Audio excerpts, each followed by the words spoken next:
Hello বন্ধুরা, good evening সবাইকে। সবাই কেমন আছো? আর আজ ছুটির দিন, আর ছুটি, অফিস ছুটি মানেই আমাকে কোথাও একটু বেরোতে হবে। সকাল থেকে বাড়িতে থাকি, ভালো লাগে না, আর শাশুড়িকে নিয়েও অনেক দিন বেরোনো হয়নি।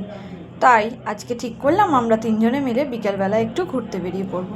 কোথায় ঘুরবো? আমাদের বাড়ির সামনেই এরকম একটা রাধাকৃষ্ণের মন্দির আছে, সেই মন্দিরে ঘুরতে চলে এলাম। শাশুড়ি মারও কোনো দিন আসা হয়নি, এই প্রথমবার এলো। মন্দিরটা খুব সুন্দর সাজানো হয়েছে লাইট দিয়ে, ফুল দিয়ে, চারপাশে বেশ ফাঁকা, খুব সুন্দর লাগে মন্দিরটা ঘুরতে। তো দেখো, আমার শাশুড়ি মাকে নিয়ে ঘুরতে চলে এসেছে, দেখাচ্ছে ওনাকে ঘুরে ঘুরে পুরোটা আমরা তিনজনে মিলে। আর এই মন্দির থেকেই খুব কাছে রেল স্টেশনটাও খুব ভালোভাবেই দেখতে পাওয়া যায়। শাশুড়ি মাকে জিজ্ঞাসা করছে কীরকম লাগছে, উনি বললেন খুব সুন্দর হয়েছে। চারপাশটা বেশ সুন্দর, আলোয় ঝলমল করছে, মন্দিরটাও খুব সুন্দর।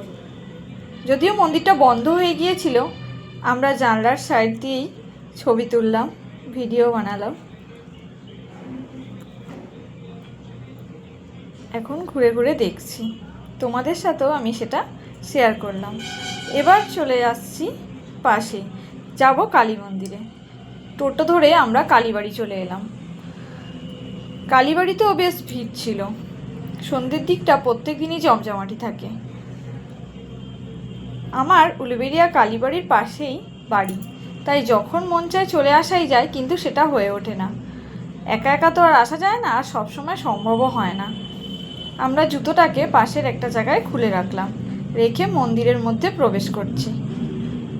বেশ ভালোই মজা হলো সেদিনকে সন্ধ্যেটা, একটু তবু বাইরের চারপাশটা দেখা হলো। আমি তো বেরোই, কিন্তু আমার শাশুড়ি মা বেরোতে পারে না, তাই ওনাকে নিয়ে চলে এলাম আমরা মন্দিরে। একটু জোর করেই আনা হলো, সবসময় বেরোতেও চায় না। দেখো মন্দিরটা আজকে কতটা ভিড় হয়ে আছে, তখনও মন্দিরে পুজো চলছিল। এই হচ্ছে উলুবেড়িয়া কালীবাড়ি। আমরা একটু এগিয়ে যাচ্ছি মন্দিরের দিকে, তোমাদেরকে মায়ের দর্শনও করাবো, একটু অপেক্ষা করো।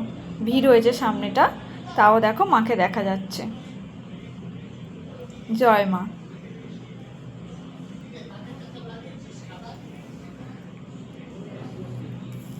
তোমরা নিশ্চয়ই মাকে দেখতে পাচ্ছ। সন্ধেবেলাটা বেশ জমজমাটি লাগে, মায়ের মন্দিরে অনেক লোকজন, পুজো আচ্ছা সব কিছু নিয়ে বেশ খুব ভালো লাগে। আর আমার তো ঘুরতে ভীষণ ভালো লাগে, সুযোগ ঘোরার জন্য একটু সুযোগের অপেক্ষায় থাকতে হয়। মাকে দেখো আজ ফুল দিয়ে কত সুন্দরভাবে সাজিয়েছে। এবার ঘোরা হলো, মন্দির চারপাশটা তোমাদের দেখাবো কতটা ভিড় হয়ে আছে। সবাই মিলে সন্ধ্যাবেলায় এসেছে ঘুরতে, আর এইরকমভাবে ঘুরতে আমার খুব ভালো লাগে, তাই তোমাদের সাথে না শেয়ার করে পারলাম না। এবার আমি দেখাবো আরও তোমাদের কিছু মন্দির। তোমরা আমার পাশে থেকো বন্ধু, সাপোর্ট করো আমাকে, তাহলেই হবে, আমি খুব খুশি হব। দেখো এটা হচ্ছে শিবের মন্দির। এই শিব মন্দিরের এখানটা চলে এসেছি, হয়ে গেছে আমাদের ঘোরা। এবার যাচ্ছি আমরা গঙ্গার ধারের দিকে। তো শাশুড়ি মার হাতটাও ধরে নিয়েছে, দেখো এইভাবে আমরা যাচ্ছি গঙ্গার ধারের দিকে। আমি তো খেলাম ফুচকা আইসক্রিম, আর শাশুড়ি মা খেলো আইসক্রিম। ঘোরা হয়ে গেছে, এবার তোমাদের একটু চারপাশটা দেখিয়ে দিচ্ছি কীরকম লাগছে আর কতটা ভিড় আছে। দেখে নাও চারপাশটা।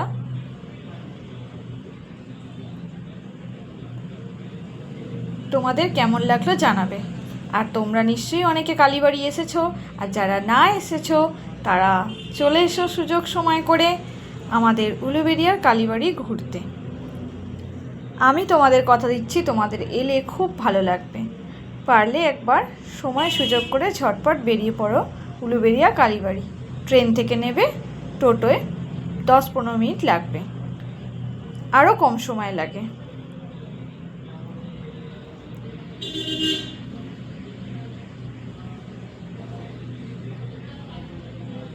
চারপাশে সমস্ত রকম খাবার দাবার তোমরা পেয়ে যাবে, যেটা মন চায় সেটাই খেতে পারো, কেনাকাটা করতে পারো। টোটোরও অ্যাভেলেবেল আছে অনেক।